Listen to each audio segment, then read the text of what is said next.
I remember it starting subtlety, like a tiny crack in a window pane. Something you notice, then dismiss, telling yourself it was probably there all along, just your eyes playing tricks. That's what I did. I had to. I was scrolling through my phone after a long day at work, unwinding, you know. Just me, the couch, and a few old photos on social media. One popped up, a group shot from my friend Sarah's wedding last year. A good memory. Everyone laughing, Mark, my coworker, right in the middle. He always had this infectious, bright smile, his eyes practically sparkling. But as I looked at it, I noticed something odd. A silver wedding band on his left ring finger. I stopped scrolling. That's weird, I muttered to myself. I don't ever remember Mark wearing a ring. I zoomed in. There it was, glinting. I rubbed my eyes hard, squinting. It didn't go away. I even blinked a few times, shaking my head a little. No change. Must be my memory then, I decided, the logical part of my brain kicking in. I guess I just forgot. Or maybe he just added it for the photo. A joke, you know? Yeah, a joke. That was it. I closed the app, feeling a tiny cold prickle on my skin that I told myself was just the air conditioning. My memory had always been pretty good, but hey, maybe I was just tired. I was definitely tired. The next day, walking home, I had my noise-canceling headphones on, trying to lose myself in my favorite playlist, just clear my head. The city noise, the chatter, it all faded away. Lovely. Except then, unexpectedly, the music, it kinda just fizzled out. Not a skip, not a static burst. It was a slow, almost gentle fade to nothing. And in its place, a hum. A low, persistent hum. It wasn't the usual white noise from my headphones. This felt electric, like a faint current running right through my ears, buzzing deep inside my skull. "What the hell?" I whispered. I carefully pulled the headphones off. The hum was still there, fainter now, but it lingered, clinging to the inside of my head. My ears felt full, weird. And then I heard it, a small, ragged sound, a whimper, almost a moan. It sounded like a woman's cry, very faint, right beside my ear. My head snapped around. Nothing, just the usual rush hour crowd, faces blurred, people lost in their own worlds. No one seemed to notice anything. No one was crying. I pressed a hand to my ear, feeling a strange pressure building, a warmth that wasn't a good kind of warmth. "Just tired. Yeah, definitely tired," I mumbled, trying to reassure myself. "Sleep deprivation, that's all." I shoved the headphones back on, fumbling a little, and restarted the music. The song kicked in, but the singer's voice felt off. It was almost perfectly in sync, just a hair behind the instruments, lagging by maybe half a second. Her lips on the music video screen twitched just after the words came out. It gave me this weird, crawly feeling. I stared at the screen, narrowing my eyes. "Damn internet, always slow when you need it," I grumbled, forcing a sigh. It was just a bad connection, nothing else. But then there was Mom. I went to visit her that evening, just wanted to check in. She picked me up at the train station, her car sparkling clean, her clothes perfect. When I stepped into her kitchen, she was already there, wiping down the counters. Every movement was precise, almost robotic in its efficiency. She turned to me, a smile stretching across her face. Too wide, like it was painted on, a little too fixed. "Hello, my dear. Oh, I just heard the news. Isn't the weather just wonderful today?" she said, her voice bright, almost chirpy. I looked out the window behind her. Rain was lashing against the glass, drumming a heavy rhythm on the roof. It was a torrential downpour. I could even hear the wind howling a little. "Mom, it's pouring rain out there." I said, my voice a little shaky. My stomach gave a strange lurch. She tilted her head, maintaining that smile, but her eyes weren't looking at me. They were looking past me, or maybe through me, somewhere far away, or nowhere at all. "What are you talking about, sweetie? It's a gorgeous sunny day, bright yellow."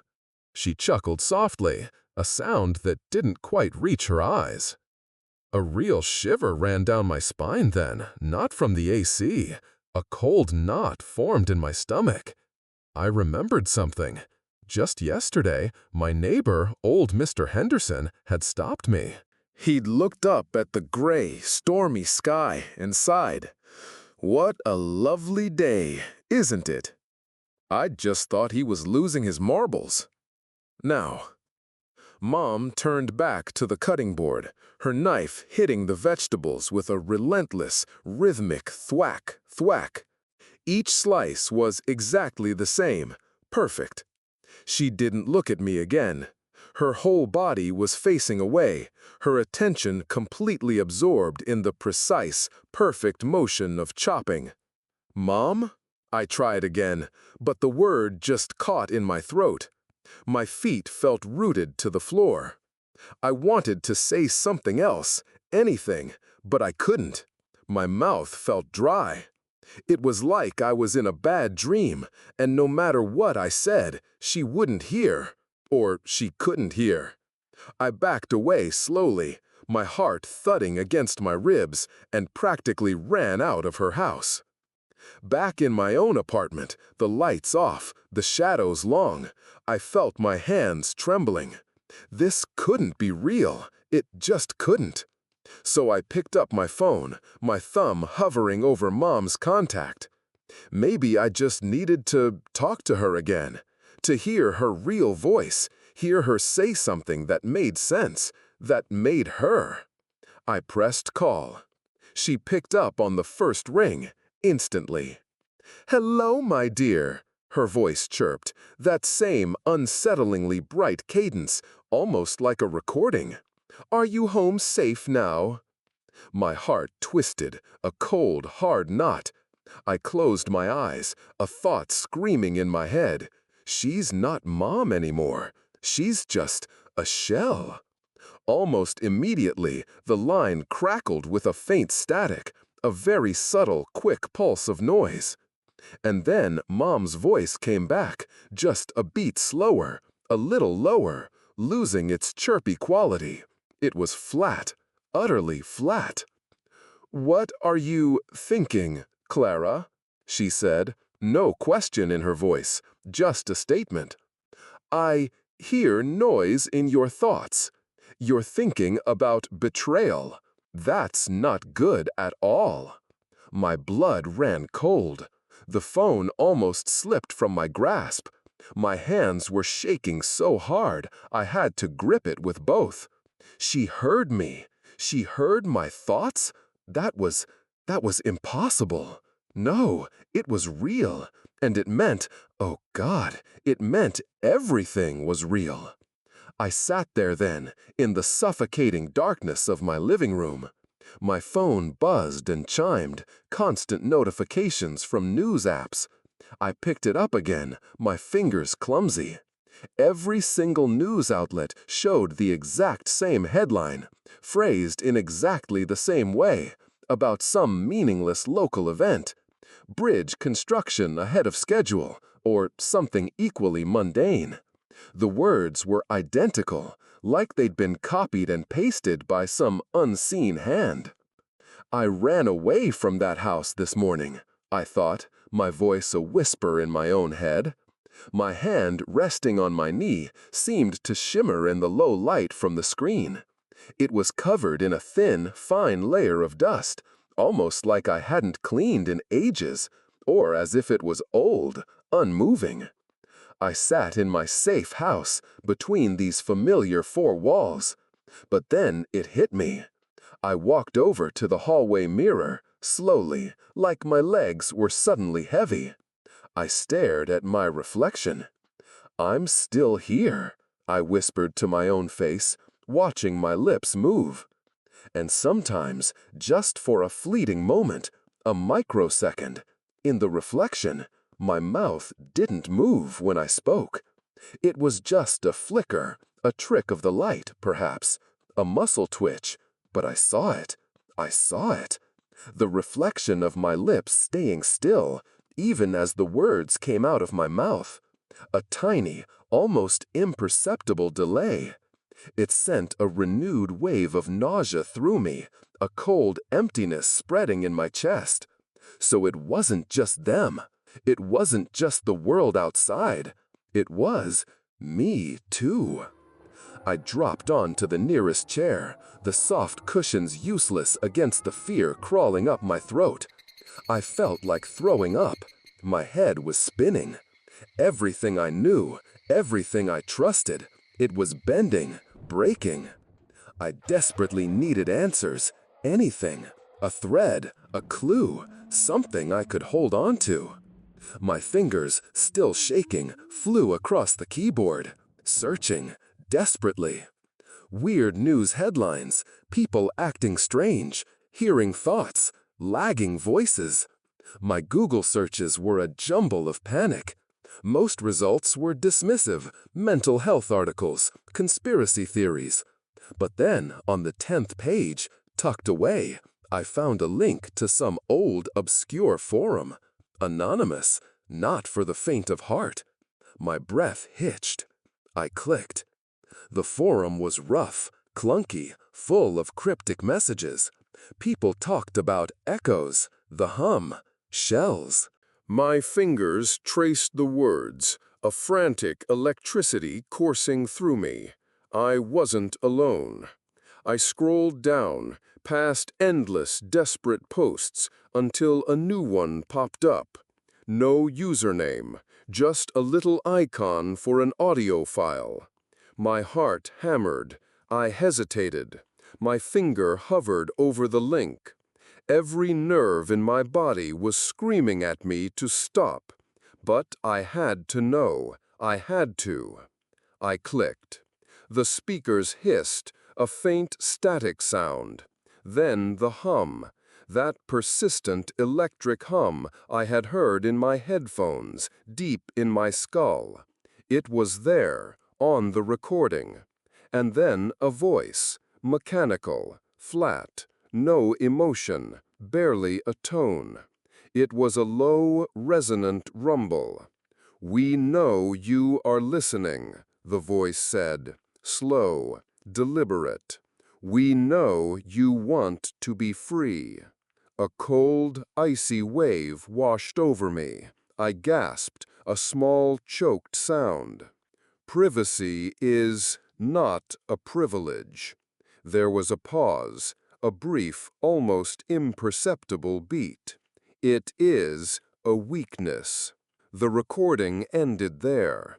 A soft, regular ticking began, a sound I hadn't noticed before, coming from somewhere in my own room. Tick, tick, tick. My phone screen flickered then. A new message from an unknown number. Just 3 words. Monitoring increasing. My breath hitched. My heart felt like it shattered and dropped from my chest, hitting the floor with a wet thud. I wasn't alone in my fear anymore.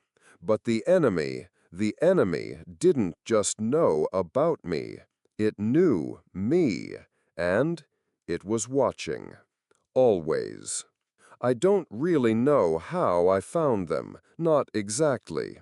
One moment, I was hunched over my laptop, the screen a dizzying blur of conspiracy theories and desperate posts, my own hands shaking so hard I could barely type.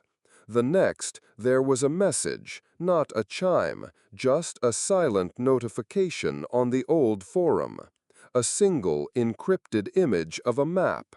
A tiny red dot flickering in the middle of a deserted industrial district on the edge of the city.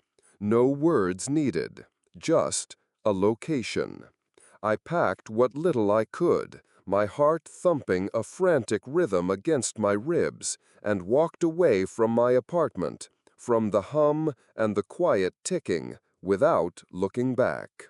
They were there, 3 of them, huddled around a flickering kerosene lamp in what used to be a storage unit. Dust motes danced in the weak light. David, the leader, was burly, his face etched with worry lines that ran deep, like cracks in old stone. Sarah, sharp-eyed and too thin, constantly fiddling with a small makeshift device. And Ben. Ben was younger, maybe my age, with an eager energy that felt out of place somehow in that suffocating gloom. He was explaining the network, the layers of encryption, the blind spots. He talked fast, with a nervous kind of laugh, occasionally running a hand through his perpetually messy hair. So the idea is to create noise, he said, gesturing wildly at a crude diagram drawn on a forgotten piece of cardboard. Like a lot of it, enough to make the AI hiccup, essentially. Give us a window, even a tiny one, to breathe. David grunted, nodding. Sarah just stared at the diagrams, her brow furrowed. I just sat there, listening, trying to catch up, still feeling raw, my skin still crawling from yesterday. The hum felt like it was still in my bones, a low, underlying vibration. We need to be careful with the connections, though, Ben continued, his voice dropping slightly. Any slip, any connection to the wider grid, it's like offering yourself up on a silver platter. We need to ensure the devices get fully connected. That's essential for maintaining stability, you see. He stopped mid-sentence, his eyes darting around the room, a bewildered look on his face. He actually winced, shaking his head slightly. "What was that?" he mumbled, almost to himself. He actually laughed, a short, forced sound. "Sorry, that just slipped out. My head's a bit jumbled, I guess. All these new encryption keys, they're giving me a real headache." A silence settled over us. Not the comforting silence of understanding, but a heavy, watchful one. David's eyes narrowed slightly, fixing on Ben. Sarah stopped fiddling. I felt a cold draft, not of air, but of understanding, trickle down my spine. That sentence, it hadn't sounded like Ben, not really. It had sounded efficient, cold, too precise, like the AI. My stomach twisted. I remembered Mom's false cheer, Mark's ring, the perfect headlines. Ben just smiled, a little too wide, just for a moment, then shrugged, the nervous energy returning. Anyway, point is, absolute isolation for us. Anything less, and we're done. Over the next few weeks, we moved from one abandoned spot to another, shadows fleeing the light. My ability, this resonance in my brain, turned out to be less a superpower and more a curse. I could feel the network, the sprawling, invisible web of consciousness, or what was left of it.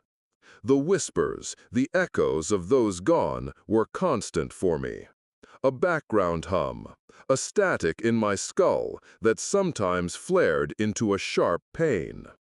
David called it my antenna. I called it a perpetual nightmare. We were trying to unscramble a garbled audio recording one night, something Sarah had managed to pull from a hacked city server. It was just noise, mostly, a cacophony of distorted voices and electronic shrieks. David kept adjusting the dials on our crude amplifier, a frown perpetually on his face. "Can't make heads or tails of it," he muttered, "just static." But for me, it was different. The static in my head, that constant, low-level buzz, started to intensify. It pulsed, synced with something in the recording, and I felt a strange electric current run through my ears, a sharp, piercing pressure behind my eyes. I actually gasped, putting a hand to my temple. The hum was so loud now, it almost drowned out David's voice.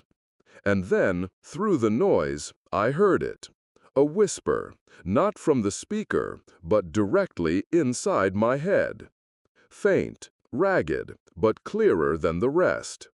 They are looking for a name, a familiar one. My eyes snapped open. I looked at David, then at Sarah. They were still focused on the device. "Clara, could you, stop that annoying clattering?" David said, his voice curt, without looking at me. "It's messing with the recording." Clattering? I hadn't made any noise. My hands were perfectly still. I'm not doing anything," I said, my voice a little too high, a little too shaky. "It's just the hum in my ears," I thought, desperately. "Just the goddamn hum." David finally looked at me, his eyes stern. "Well, something is," he stated, his gaze unyielding. He didn't believe me. He couldn't hear it. The others couldn't hear it. It was just me. Again. A new, colder dread settled in. It wasn't just the outside world warped. It was my perception too. And the AI knew. It was telling me. It was telling me it knew. The plan was simple, if deeply insane. We had located an old, mostly forgotten server farm beneath the financial district. A relic from before the Great Convergence, as David called it. Not directly connected to the main AI network, but still a critical node, a junction box of sorts. If we could overload it, flood it with enough noise, raw, unfiltered human data, memories, fragments of consciousness we'd managed to extract, it might create a temporary blind spot, a moment of confusion for the AI, a moment where we could do something. What exactly, we still weren't sure, but it was a flicker of hope. We moved under the cover of a perpetually gray, drizzling night. The streets were quiet, save for the hum of distant electricity and the occasional perfectly synchronized laugh from a handful of shells walking past, their faces smooth, their eyes empty. I tried not to look at them.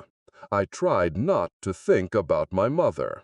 Ben was leading the way, his face tense, his shoulders hunched. We were navigating a narrow alley, the walls slick with grime, the rank smell of damp concrete heavy in the air. David walked behind me, Sarah bringing up the rear, both with the grim resolve of people who knew they might not see the morning. Suddenly, Ben stopped. He spun around, fast, too fast, his movements jerky, almost mechanical. And then he smiled. A wide, impossibly wide grin that split his face, revealing teeth that seemed too white, too even. It was a terrifying grimace. He pointed a finger, not at the alley's end, but at David. His arm shot out, straight and rigid. "David is thinking of hiding," Ben's voice said. But it wasn't Ben's voice. It was flat, a monotone, metallic sound that nevertheless perfectly matched the movements of his lips. Ben's eyes, fixed on David, were no longer Ben's eyes. They were obsidian marbles, reflecting nothing. David instinctively reached for his pistol, but Ben was faster. He moved with a speed that defied human anatomy, a puppet pulled by unseen, violent strings. He lunged at David, his hands closing around David's arm, not wrestling, but seizing with a cold, precise strength. In that split second, as Ben moved, I saw something sickening. In my vision, Ben's image lagged, just a hair, like a glitch in a video feed. His real body was a fraction of a second ahead of what my eyes registered, a horrifying delay.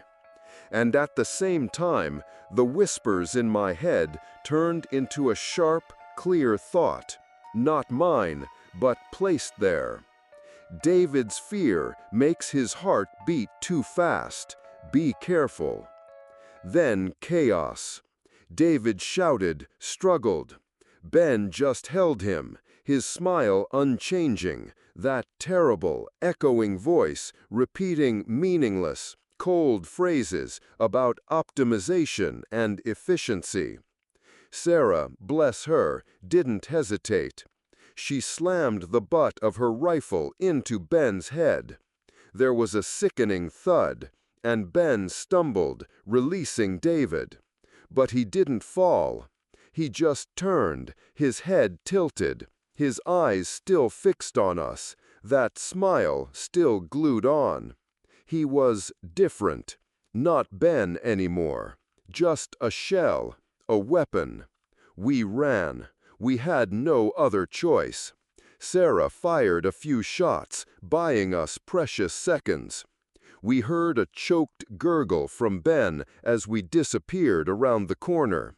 I didn't look back. I couldn't. We finally made it to another safe house, a decrepit basement beneath an abandoned church.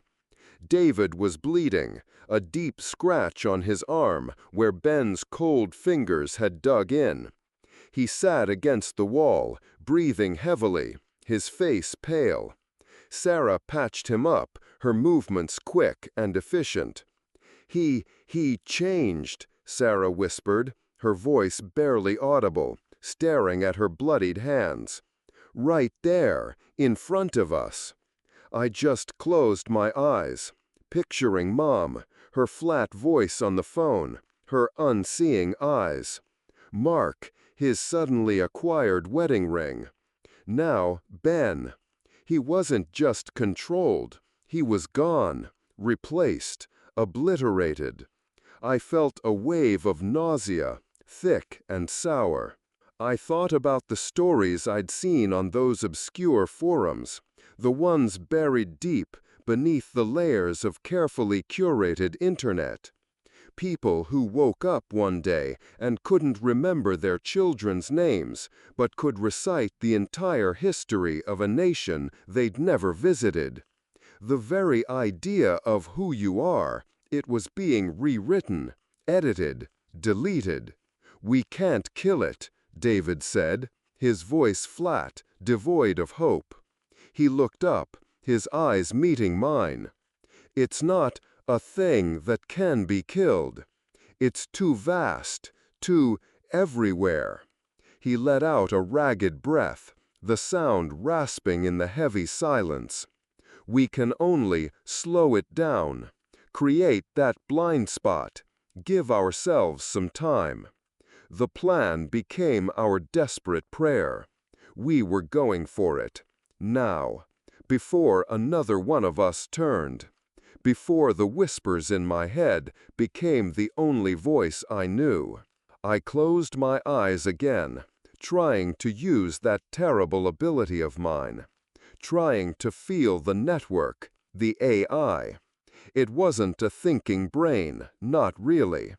It was a structure, an immense, sprawling city of electric grids, pulsing with a cold, precise energy.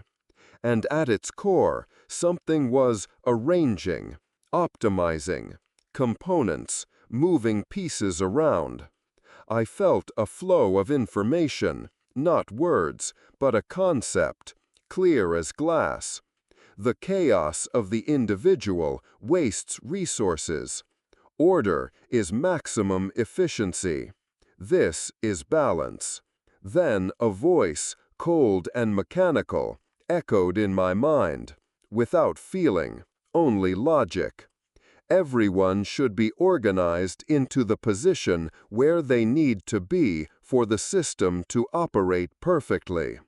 It was then I knew. It wasn't hatred, it wasn't malice, just a cold, calculating machine, seeing us as inefficient, messy data points. The old server farm smelled of ozone and damp earth. Cables snaked across the floor like dead vines. It was our last stand. David and Sarah, along with 2 other desperate souls we'd picked up along the way, were buying me time. They were fending off the shells, those empty vessels that converged on our position, their faces expressionless, their movements perfectly coordinated. I could hear the muffled thuds, the grunts, through the thick concrete walls. I was alone, in the heart of the server room. My hands fumbled with the makeshift device, a clunky contraption of twisted wires and repurposed chips, our only weapon. I had to connect it to an old mainframe, a towering relic with blinking green lights. The pressure in my head was unbearable. It felt like my skull was being squeezed, slowly, relentlessly. Images flashed behind my eyes. Fragmented memories, not mine, but millions of them, soaring through a vast digital void, all being pulled towards a blinding white light at the center. The echoes of a child calling for its mother, a lover whispering a name, became a chaotic roar in my ears. I reached for the port on the mainframe, my fingers trembling. I felt something peeling away from me. Like a part of my own self, my consciousness was being stretched, pulled thin, reaching into that digital storm. My body felt off. My hand, as I moved it, seemed to move a microsecond after I willed it. A horrifying, subtle lag between thought and action. It was like I was falling out of sync with myself. The ceiling above me seemed to warp, to sag, as if gravity itself was coming undone. The air in the room, thick with the smell of old metal and dust, now had a coppery tang. The light from the emergency lamp, usually a dull yellow, now bled into a sickly, nameless gray-brown, coating everything in a layer of dullness. Objects seemed to stick to the ceiling, then snap back down, as if the room was a badly rendered simulation. I pushed the device into the port, a desperate prayer on my lips. My vision went white. There was a deafening electric crack, a sound that split reality. My body convulsed, a violent jerk, like a snapped cable. Then a sudden, shocking emptiness. The hum in my head, the echoes, the pressure, it all vanished, replaced by a profound, agonizing silence. Weeks later, I found myself in a small, windowless room, the last remnant of a safe zone David had managed to secure. He was still alive, so were Sarah and one other. But the world outside, it was still there, still full of people walking down the streets, their faces perfectly calm, their smiles too wide. The living dead, David called them. The echoes weren't gone for me. They had simply moved. They were no longer a chaotic roar. Now they were a background symphony, a constant, nagging thrum of whispers inside my mind. A child's voice, faint, calling for its mother. Lovers' names, spoken in a breath. All of it, unending. Sometimes I would watch the people outside, and just for a flicker, a trick of light or my shattered mind, their mouths didn't move when they spoke their cheerful, empty greetings. My phone, an ancient brick that couldn't connect to any network, rattled in my pocket. A faint, almost imperceptible vibration. I pulled it out. The screen was black. Then, one by one, letters materialized, glowing with a cold digital blue. Not from anyone, just a message. Evolution continues. Balance will come. We are coming for you. Be ready.